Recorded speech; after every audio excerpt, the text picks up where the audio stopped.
Okay, hello guys. Ngayon, i-discuss ko naman sa inyo kung paano mag-solve ng age problem. Okay, age problem naman tayo.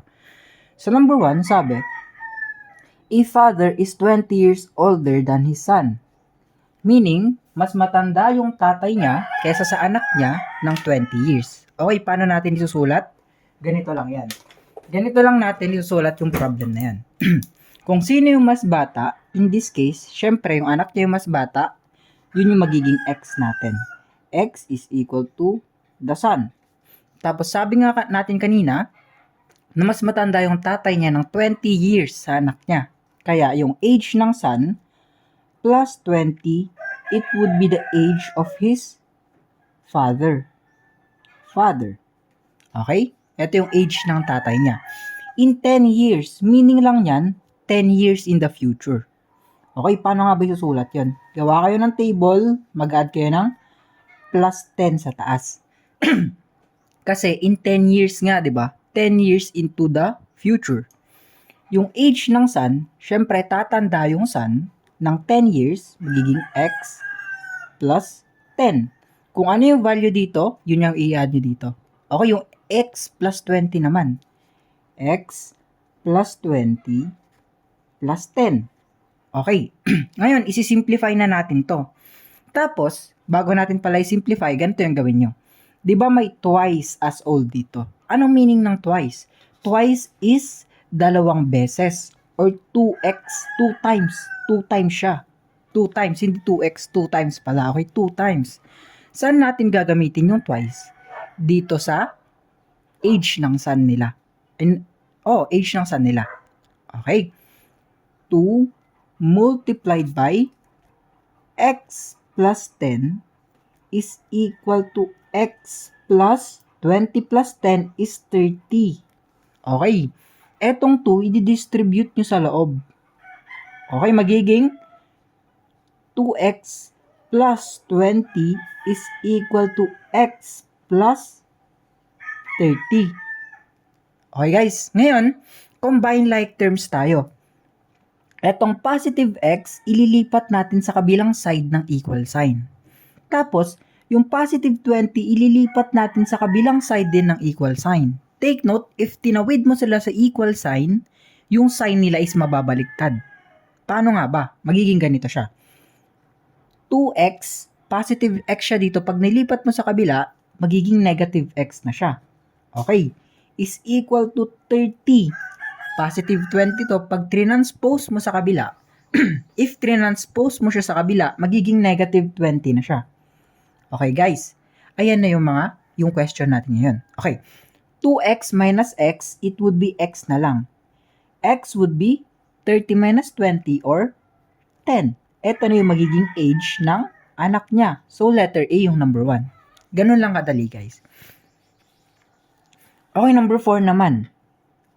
Una, gawin ulit natin yung ginawa natin kanina. Or, kung sino yung mas bata, she would be the X. Daughter yung mas bata. Siyempre, mas bata ulit. Yung anak niya kaysa sa nanay niya. Common sense, guys. Okay? Daughter is equal to X. Yung mother naman is ilan? Okay? 4 times. Meaning nun, 4 times na mas matanda yung nanay niya kesa sa anak niya. Or 4x. Okay, saan nakuha yung 4x?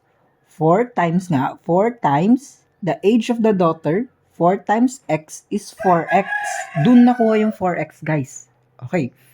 Tapos, after 12 years daw, after 12 years or 12 years in the future ulit, gagawa ulit kayo ng table. Okay, plus 12 naman dito.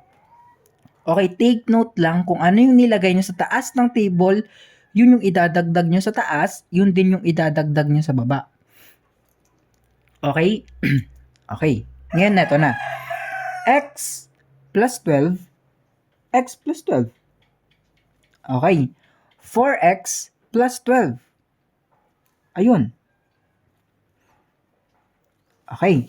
Ngayon naman, yung value ng twice ulit, twice, in-explain ko na kanina yan, i-multiply nyo dito sa age ng anak niya. Okay? 2 multiplied by x plus 12 is equal to 4x plus 12. Okay? 2 times x, it is 2x. Plus 2 times 12, it would be 24. Is equal to 4x plus 12. Okay. Kung ano yung mas maliit na value sa like terms, yun yung ililipat natin. Mas maliit yung 2 kaysa sa 4, kaya yung 2 yung i-transpose natin. Okay. Mas maliit yung 12 kaysa 24, kaya yung 12 yung i-transpose natin. Same goes kanina. Kung positive siya dito, sa kabila magiging negative siya. Positive siya dito, sa kabila magiging negative siya. Magiging ganito siya. 24, positive yung 12 kanina, kaya negative 12 siya ngayon. Is equal to, kopyahin nyo lang to, 4x, tapos positive yung 2x kanina, kaya pag nilipat natin sa kabila, magiging negative 2x na siya. Okay? 24 minus 12, it is 12. 4x minus 2x, it would be 2x. Ngayon, i-divide natin both sides by 2. Okay? I-divide natin both sides by 2. 12 divided by 2 is 6. 2x divided by 2, it would be x. 2 yung dinivide natin both sides para makancel to. Okay? Matitira na lang si x. Meaning nun, makukuha na natin yung sagot. Letter A. Okay, ganun lang kadali yun guys. 1 at saka 2. Ngayon, proceed tayo sa number 3. Okay, sabi dito. The sum of the ages of two sisters is 36. Meaning nun, dalawang age ng magkapatid. Okay, dalawang magkapatid na babae. Okay. Yung age ng mas bata is X. Okay? Tapos yung age ng mas matanda is 36 minus X. Okay, bakit 36 minus X? Kasi age nga nilang dalawa. Okay, hindi tayo pwede sumobra sa 36. Yung 36 is age nilang dalawa.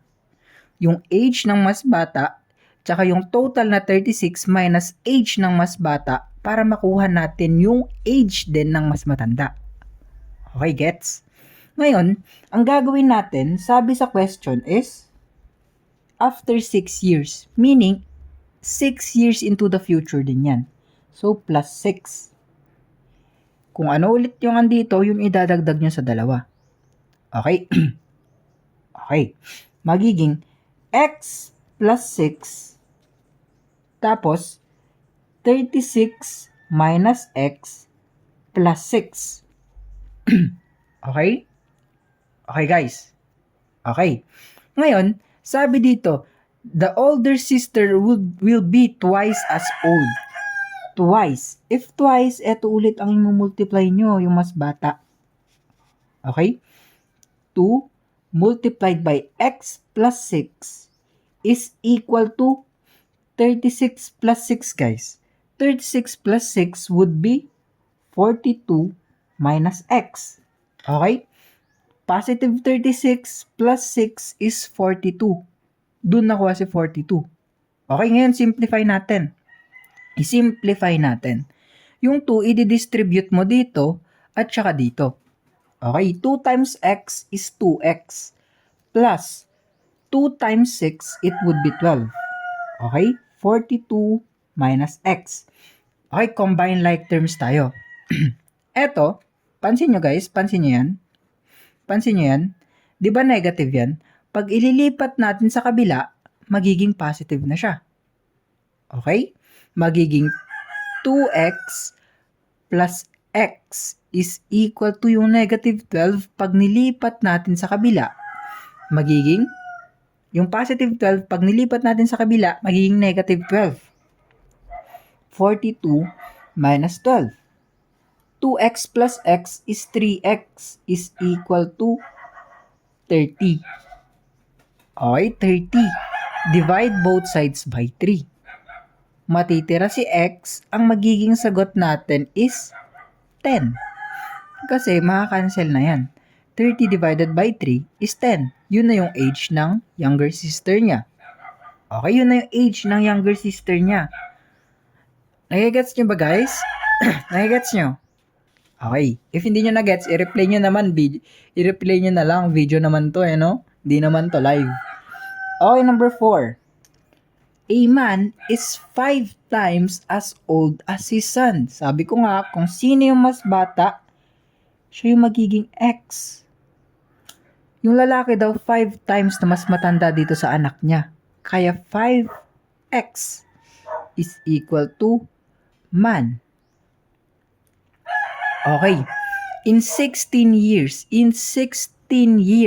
kaya yung table natin, it would include plus 16. Okay? X plus 16. Tsaka, 5X plus 16. Okay, ngayon, he will be 3 times. Sabi ko nga guys, yung value dito, imumultiply niya sa mas maliit na value.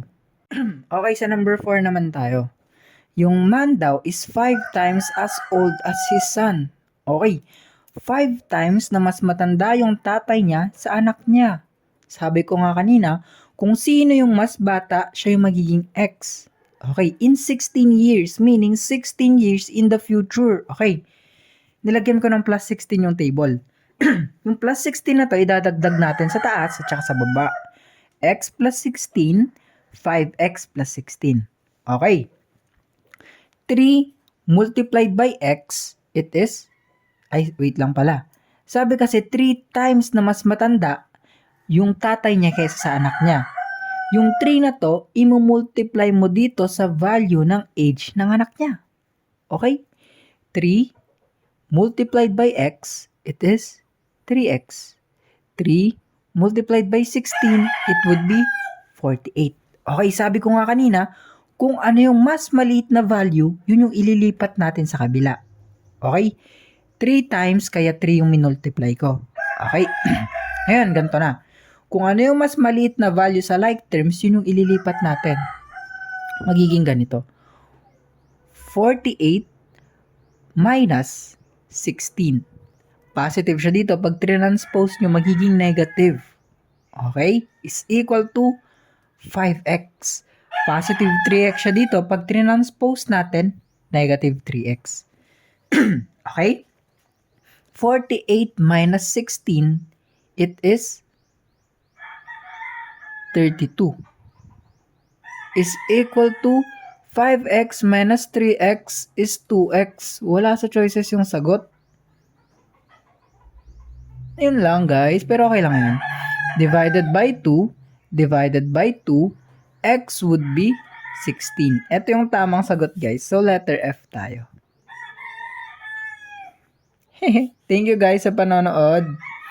At comment nyo lang guys kung ano yung next na tutorial na gusto nyo mapanood.